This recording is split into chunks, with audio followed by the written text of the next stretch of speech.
Hello everyone, my name is not Shmeeble. Only my lecturers know my real name, and to them I say, hey, before you grade this, have a snack.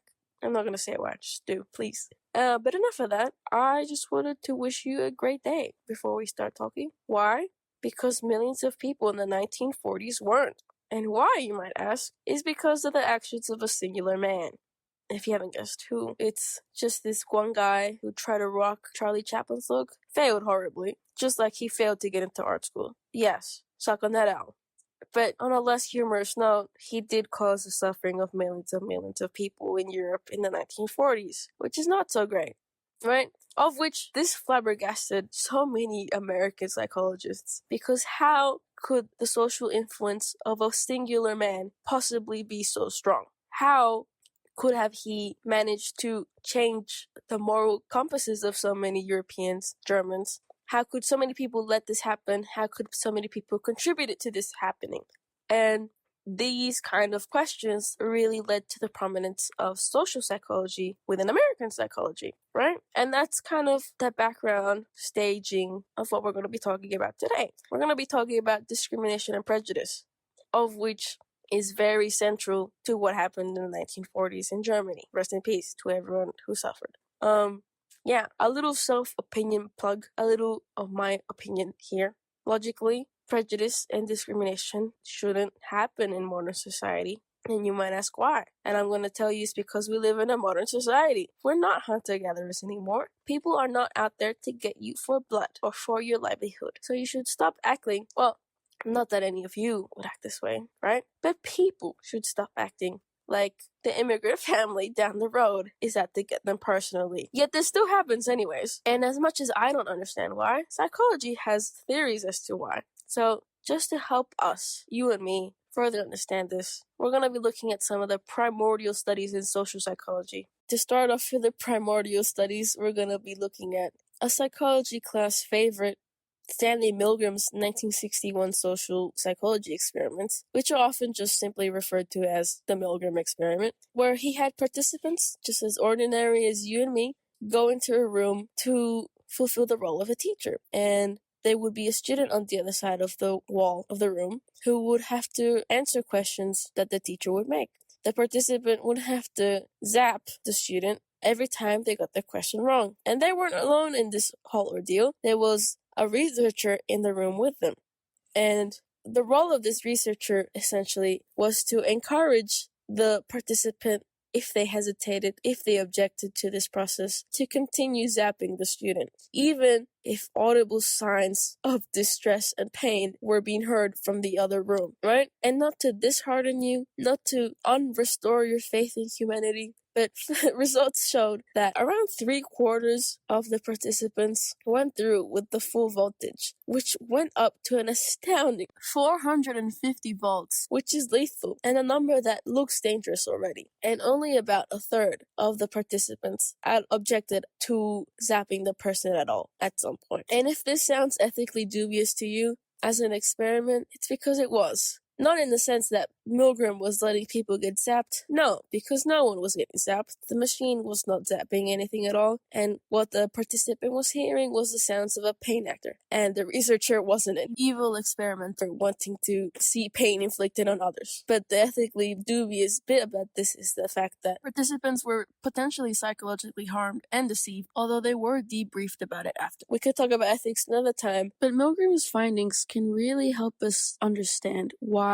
happened to German citizens under the authoritarian rule of 1940s Germany. How easily people conform to authority. And just to show you how dangerous conformity and negative attitudes like prejudice and harmful behaviors like discrimination can be combined, we're going to look at Tajfel's studies, which focus on what he called the minimal group paradigm.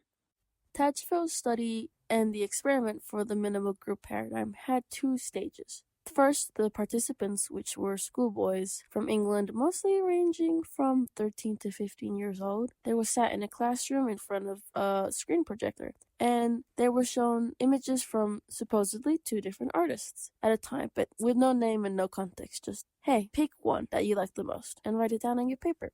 And these results were collected, and then the researchers came up to them and said, based on your replies, you're in group A or you're in group B, right? And this was stage 1, which is to categorize the boys or to separate them into different groups. And in stage 2, they had to complete an activity, which was based on the categorization that they were in, so the groups they were in.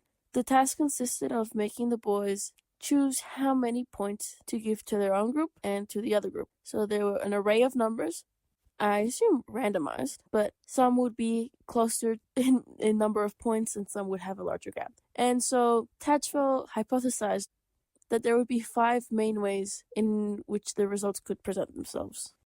The first option was that boys would distribute points in a fair manner, so both groups would get as close to equal amount of points where it was possible.